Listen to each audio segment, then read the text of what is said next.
Akaniambia ningependa watu waniite mwaminifu, ningependa waniite mtu mtiifu, ningependa watu wanipende, waishi na mimi huku wakinifuatilia, wakinitazama, nikifika sehemu watu washangae, yani ile kunipokea,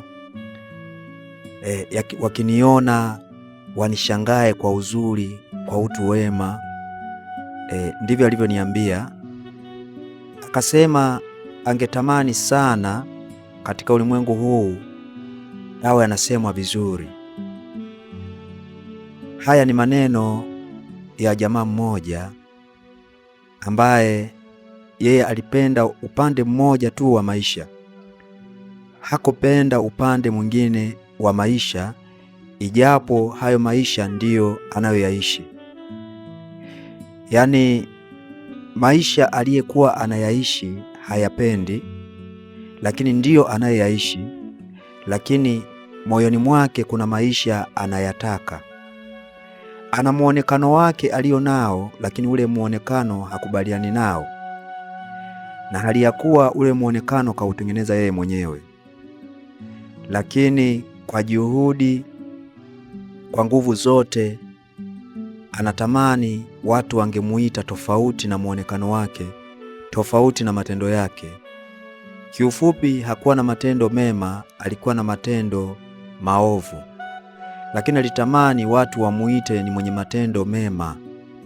Alitamani watu wamseme vizuri. Ndugu yangu, wewe unatamani wakuite nani? Wewe unatamani wakusemaje?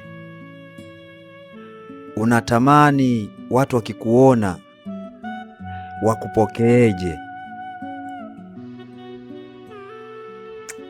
Kama mimi, ningependa wanipokee vizuri, ningependa waniseme vizuri, ningependa wawe na mimi wakati wote. Ningependa wakiniona wanishangae na kusema maneno mazuri mazuri, niwe nayasikia maneno mazuri mazuri kutoka kwao. Huenda nafsi yangu ingejisikia vizuri. Lakini kuna siku nilikaa nikawaza, nikasema, hivi inawezekanaje nikifanya kitu cha tofauti alafu watu waniseme vizuri? Kuna uwezekano huo? Nikiwa na muonekano tofauti alafu watu wanione kwa muonekano mzuri, au mfano niwe na muonekano mbaya alafu watu wanione mzuri, mfano niwe na tabia mbaya, niwe katili, niwe mtu mbaya kwao, alafu watu wanione mzuri, waniseme mzuri.